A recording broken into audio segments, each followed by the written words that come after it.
Bonjour et bienvenue dans cette chaîne Lire Autrement.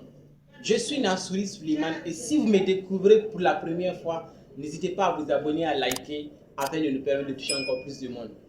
Aujourd'hui, comme promis, nous allons parler de la transmutation sexuelle, pourquoi la transmutation sexuelle et comment le faire si on est marié ou encore si on est célibataire.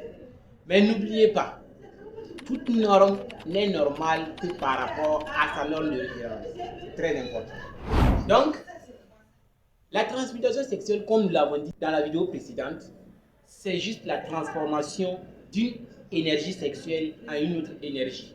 Elle peut être créative, en tout cas, pour un objectif spécifique. On ne saurait parler de transmutation sexuelle que si on a un objectif. De préférence, un objectif SMART. C'est très important. SMART dans le sens où c'est spécifique, c'est mesurable, c'est atteignable et c'est réalisable dans un temps. C'est très important. Si vous avez un objectif SMART, alors la transmutation de l'énergie sexuelle est très importante pour vous. Donc, c'est juste de transformer une énergie sexuelle en une autre énergie qui peut être créative ou autre. Voici ce que c'est que la transmutation sexuelle. Voilà un peu ce que c'est que la transmutation sexuelle. Donc, pourquoi la transmutation sexuelle? La transmutation sexuelle parce que l'énergie sexuelle que nous avons est l'une des plus grandes énergies que nous ayons en fait. L'homme ne possède pas une autre énergie plus grande que l'énergie sexuelle. Et si celle-ci est canalisée et bien maîtrisée, elle permettra à l'homme de se hisser au plus haut sommet. Donc, voici un peu l'importance de l'énergie sexuelle. Elle ne sert pas seulement qu'à avoir du plaisir en faisant un truc. Non. Donc, l'énergie sexuelle peut servir à réaliser de grands projets, à l'instar des grands inventeurs, des grands présidents qui l'ont fait. Comme je l'ai dit, on peut le faire si on est marié, on peut le faire si on est célibataire. Donc, tout dépend de votre niveau. J'imagine que si vous êtes marié, votre partenaire partage aussi les mêmes visions que vous, et ce sera encore plus facile de le faire. C'est très important. Une même vision conduit en tout cas à la création peut-être d'un troisième cerveau, d'un troisième esprit qui pourra en fait permettre à ce que vous puissiez ensemble atteindre vos objectifs. Pour les célibataires, nous avons 4 étapes. Premièrement, allez-y dans un endroit calme. Asseyez-vous ou optez plutôt de vous coucher. Ça, c'est votre choix. Deuxièmement, vous inspirez profondément et vous contractez vos muscles pelviens et imaginez que l'énergie que vous avez au bas-ventre est en train de monter tout au long de votre colonne vertébrale jusqu'à la tête. Troisièmement, vous pouvez expirer. Et quatrièmement, maintenant, vous pouvez reprendre la procédure tout autant de fois que vous voulez, tout en visualisant bien sûr votre objectif. Maintenant, pour des exemples concrets de ceux qui l'ont fait, il y a Nikola Tesla qui est mort célibataire. Il a opté pour ne pas se mettre en couple parce qu'il avait son objectif. Il transmettait sur. Il y a Mohamed Gandhi, lui aussi qui pratiquait l'abstinence karma et il n'a pas fait avec quelqu'un, il était seul. Il y a Mike Tyson aussi pour ses combats. On le conseille de faire cette rétention-là pour pouvoir avoir transmuter l'énergie sexuelle là, à une autre énergie, notamment l'intelligence et puis la force. Donc, ça dépend de l'objectif que vous avez quand on parle de transmutation sexuelle. Voilà. Ayez toujours d'avoir un objectif avant de parler de transmutation sexuelle. C'est très important. Donc, pour les mariés maintenant, à ce niveau, nous avons 5 étapes pour les mariés. Voilà.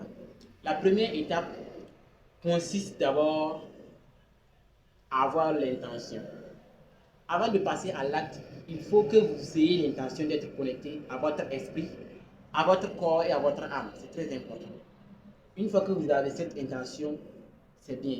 Et considérez l'acte comme quelque chose de sacré, de précieux.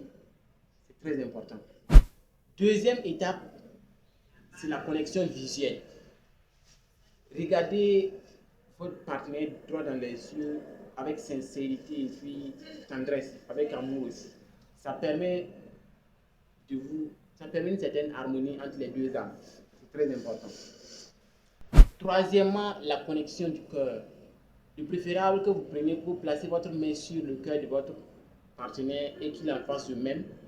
Cela permettra de ça symbolise en quelque sorte l'amour que vous avez.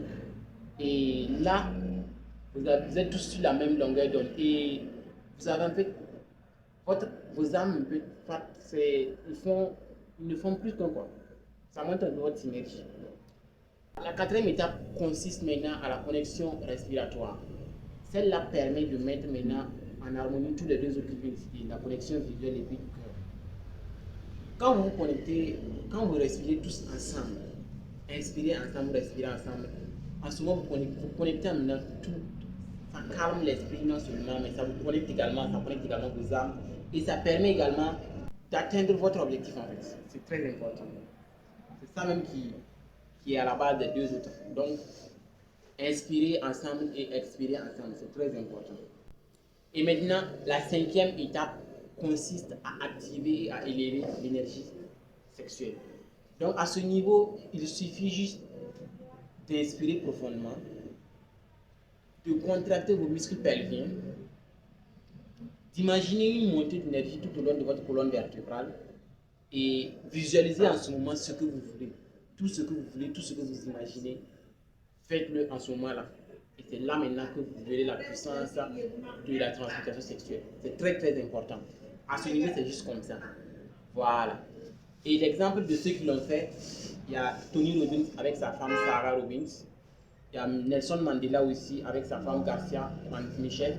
Barack Obama et sa femme Michelle Obama l'ont également fait.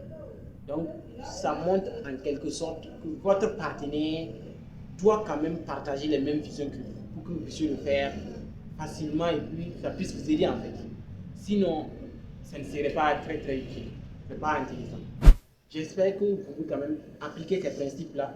Et lorsque vous avez un objectif, l'objectif doit être quand même smart, spécifique, mesurable, atteignable et réalisable dans le temps. Cela va vous permettre de pouvoir atteindre votre objectif plus facilement, comme l'ont fait les autres également. Donc, en lisant le livre, je me suis imprégné également d'un autre livre. C'est ça que j'ai partagé mes expériences. Je n'ai pas inventé ce que j'ai dit. J'ai lu ça dans un livre et je vais afficher à la fin de la vidéo pour que vous puissiez également bénéficier. Si vous avez besoin du livre, n'hésitez pas. Ce livre s'appelle le livre de la sagesse. Peut-être que certains d'entre vous l'ont déjà lu. C'est un livre qui coûte quand même un peu cher. 175 000 francs pour la version papier et 10 000 francs pour le PDF. Donc, ceux qui veulent peuvent me contacter. N'hésitez pas, s'il y a des commentaires, si quelque chose, d'autres à ajouter, n'hésitez pas à commenter, afin qu'ensemble nous puissions atteindre les plus hauts sommets. Voilà ce que j'avais à partager avec vous dans cette vidéo. Et rendez-vous maintenant le samedi pour la continuité des résumés. Nous allons résumer le livre de Robert Kiyosaki intitulé Père Richard, Père Pauvre. Merci énormément d'avoir suivi cette vidéo et j'espère qu'elle vous a plu et qu'elle vous aidera également à atteindre vos objectifs. Si tel est le cas, n'hésitez pas, abonnez-vous et commentez. N'oubliez pas, les commentaires, c'est pour vous. Donc, commentez. Merci énormément et bonne suite de programme à vous.